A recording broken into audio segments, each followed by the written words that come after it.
حضرت ابو سعید رضی اللہ تعالیٰ عنہ روایت کو نقل فرماتے ہیں کہ ایک شخص بارگاہ مصطفیٰ صلی اللہ علیہ وسلم میں حاضر ہوا، عرض کی یا رسول اللہ مجھے وصیت کیجیے.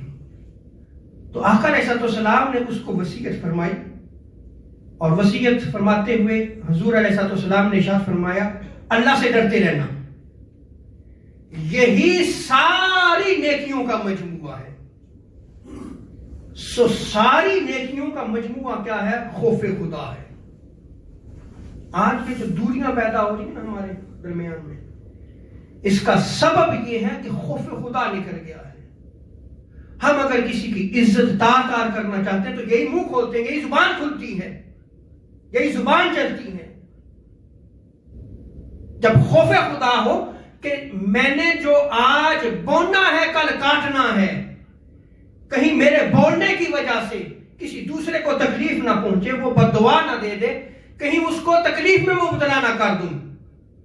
بولنے سے پہلے آپ یہ سوچیں، خوف خدا ہونا چاہیے کہ میں نے حساب کتاب دینا ہے، تو پھر آپ ہمیشہ اچھی گفتگو کریں گے. اور دوسری وصیت آقا علیہ السلام نے ان سے فرمائی کہ اللہ کا ذکر اور اس کی کتاب کی تلاوت کرتے رہنا. ان کو لازم پکڑنا، اس لیے کہ تم اللہ کا ذکر کرو گے، کتاب اللہ کی تلاوت کرو گے تو یہ تمہارے لیے زمین پہ نور ہوگا. آقا علیہ السلام فرماتے ہیں کہ آسمان پہ یہ پھر تمہارے ذکر کا باعث ہوگا.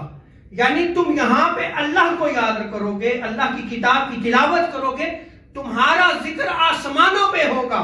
آسمانوں پہ کون ذکر کرے گا اس بندے کا؟ فرشتے کرتے.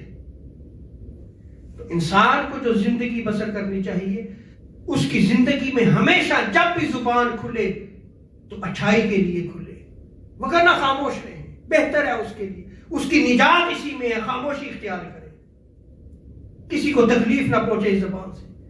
یا ذکر اللہ کا کرے یا کتاب اللہ کی تلاوت کرے، اس کے لیے یہ کائنات ارضی بھی نور بن جائے گی اور اس کا ذکر آسمانوں پہ ہو.